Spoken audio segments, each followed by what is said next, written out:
Hello বন্ধুরা, তোমরা সবাই কেমন আছো? আশা করছি তোমরা সবাই ভালো আছো। তো বন্ধুরা, আজকে তোমাদেরকে আমি বলে দেবো যে তোমরা ফোনপে থেকে অ্যাকাউন্টে পয়সা কিভাবে ট্রান্সফার করবে। তো ভিডিওটি খুব ইম্পর্টেন্ট হতে চলেছে, তো ভিডিওটি সম্পূর্ণ দেখতে থাকবে এবং চ্যানেলে যদি নতুন হয়ে থাকো তো অবশ্যই চ্যানেলটিকে একটি সাবস্ক্রাইব করে দেবে এবং ভিডিওতে একটি লাইক করে দেবে। তো চলো ভিডিওটি শুরু করছি।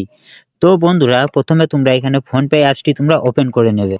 তো ফোনপে অ্যাপসটি বন্ধুরা তোমরা ওপেন করে নেওয়ার পর তোমরা এরকম একটি ইন্টারফেস দেখতে পাবে। তো তোমরা এইখানে লেখা রয়েছে to bank and self account.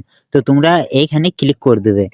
তো বন্ধুরা, এখানে ক্লিক করে দেওয়ার পর তোমরা এখানে লেখা রয়েছে two account number and IFC code. তো তোমরা এইখানে ক্লিক করে দেবে। তো ক্লিক করে দেওয়ার পর বন্ধুরা, তোমরা এখানে অ্যাড ব্যাংক বলে যে একটি অপশন রয়েছে, তো তোমরা এই অ্যাড ব্যাংকে তোমরা ক্লিক করে দেবে। তো ক্লিক করে দেওয়ার পর বন্ধুরা, তোমরা এখানে সার্চ করে নেবে যে কোন অ্যাকাউন্টে তোমরা পয়সা ট্রান্সফার করতে চাইছো। তো বন্ধুরা, আমি এয়ারটেল পেমেন্ট ব্যাংকে পয়সা ট্রান্সফার করতে চাই, তো আমি এখানে এয়ারটেল পেমেন্ট ব্যাংকটি এখানে চয়েস করে নেবো। তো তোমরা যদি আরো যদি অন্য ব্যাংকে যদি পয়সা ট্রান্সফার করতে চাও তো তোমরা এখানে সার্চ করে নেবে।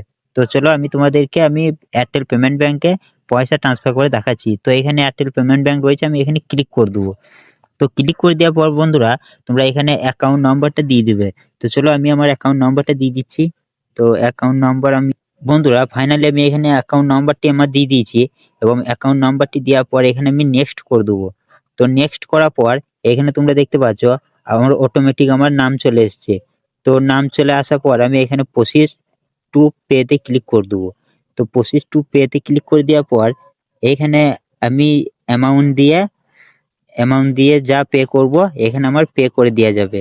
তো বন্ধুরা, আজকের ভিডিওটা এতটাই ছিল। যদি ভিডিওটি যদি ভালো লেগে থাকে তো চ্যানেলটিকে অবশ্যই সাবস্ক্রাইব করে নেবে এবং ভিডিওতে একটি লাইক করে নেবে।